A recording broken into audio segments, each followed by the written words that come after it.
All right, Coach Winters, talk about some of the positives we did for most of the game early on. I think the positives start with Mike Johnson making a big play, Carl showing some poise early, and really did a nice job there. I thought the offensive line pass protected very well throughout the game.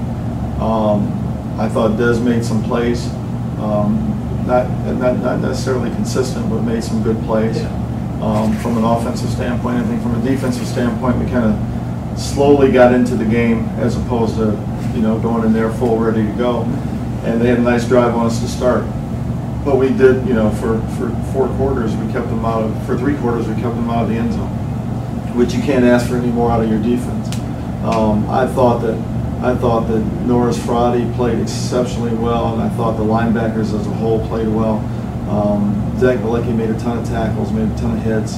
Jamil Williams, both corners I thought were outstanding. Jaron Duhart, made a number of plays. They tested him too. They tested him, exactly right. Brandon Lee, just was, he wore that number 3 with pride. Yeah. So I can't be any more happy with those kind of things. I'm very disappointed with our special teams. I thought we didn't kick the ball well on kickoff. We didn't cover the ball well. We didn't punt the ball well. And it was kind of disappointing because we punted the ball extremely well, all camp. And obviously the last one with 2 minutes to go, you need to pin them inside the 5. If you do that, it's a different ball game. They're just trying not to get a safety, and we're making plays, and you can't shank that punt. All in all, we fought like heck. We showed a lot of heart, and I'm very proud of our guys. It's very easy to be down, but I think the locker room was strong together. It's a united football team, and I think that more than anything else gives us a chance. Yeah, after the game, I heard guys saying, let's sprint. We're sprinting off the field. We're getting to the locker room. So I like to hear that. At the end of it, it seemed like everybody was just relying on the defense to make a huge play and force a turnover. It seemed like it. It felt like it. Well, offensively, we moved the ball down the field and made some plays, and we just didn't consistently do that. You look at that 4th quarter, and I think the last incomplete we threw, there's just hit him. Yeah. Just make the play. And the thing that killed us more than anything else, I think more than anything else that happened, was that fumble. If we don't fumble that football, because there's no reason to fumble, it's an unforced error. When you have unforced errors, that's stupid. And there's never an excuse for that. So that's a frustrating thing that we did that. Talk a little bit about that weather delay. What was your thoughts about that? I thought it hurt us. Yeah. I thought it hurt us. I thought we had the momentum at that point in the game, and an hour later, we lost it. We weren't the same. So, yeah. You want to start over with these guys? Or? I'm going to keep asking questions. They can chime in. Okay. Talk about Carl Roscoe's decision making. I thought it was excellent. He was patient in the pocket. He ran it when he had to. He didn't force anything. Didn't really make any bad decisions throwing the football.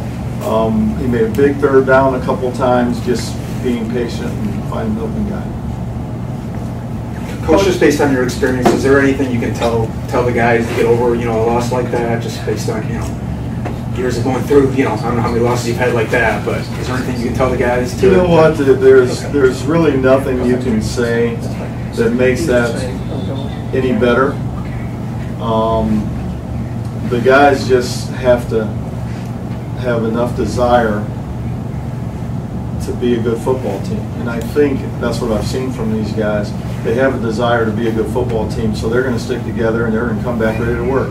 As we walked out of the locker room, we talked about, hey, we made mistakes. 5 plays I can call out that cost us that game. We fix those 5 plays, we don't lose that game. So, the good thing in my mind is Michigan Tech's a good football team. We knew they were going to be a tough team to run the football against, and they did a great job passing it. But if you look at their stats going into this game from last year, they were one of the top defenses in the league, and they played like it. And they got a 5th or 6th year quarterback who played like a 5th or 6th year quarterback. So, you know, they deserve the win. Coach, you have a lot of leadership and veteran players in your secondary, but even though they did fairly well in the game, they broke down at the end, sort of. Give an analysis of that group's play tonight, and what do you say to them? Well, I don't think they broke down at the end. I wouldn't say that. I think that we had some issues where we gave the guy a little bit too much time to throw. That guy didn't want any part of our pressure, and there were a couple of times where it seemed to me that we were dragged down, and he had a few extra seconds. But I thought the defensive secondary played exceptionally well.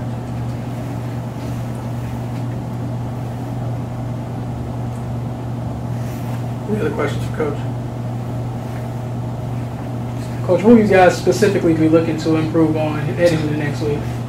Specifically, not turn the ball over, play better on special teams, kick the ball better, cover kicks better, complete passes better, and open holes better. Carl Roscoe and Griffin talk about their performances and how there was all this anticipation and how it kind of was put out on the field. Roscoe had I thought they did what we wanted them to do. Doug Griffin has a package that they prepared really well for, and their whole thought process was, we're not going to let this guy beat us, and he still made some plays. I think that the way their defensive ends, if Michigan Tech does anything, they recruit the heck out of defensive end, and they get some great ones. And their defensive ends did a fantastic job of shutting down our run game in a lot of ways. And so it shut down Doug in a lot of ways. And that hurt us. But I thought Doug did a good job. I thought, obviously, we need both those guys to be on top of their game.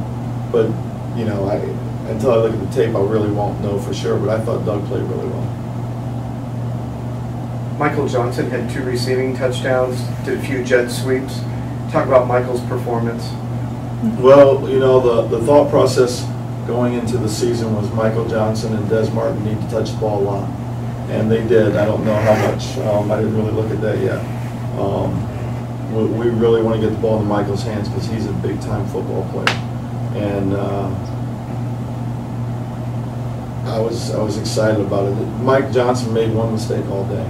And it was a critical mistake, but he made one mistake all day, and that was not fielding the punt. And we have to start on the 1 yard line. If he fields the punt, we start on the 10. So we just, you know, I mean, we'll get that corrected. And Ronnie Brandt stepped in and did a nice job of fielding the punt. So maybe Ronnie's going to do that, and we'll take the pressure off Mike and let him just make a lot of plays on offense. Right. Thanks, Coach. All right.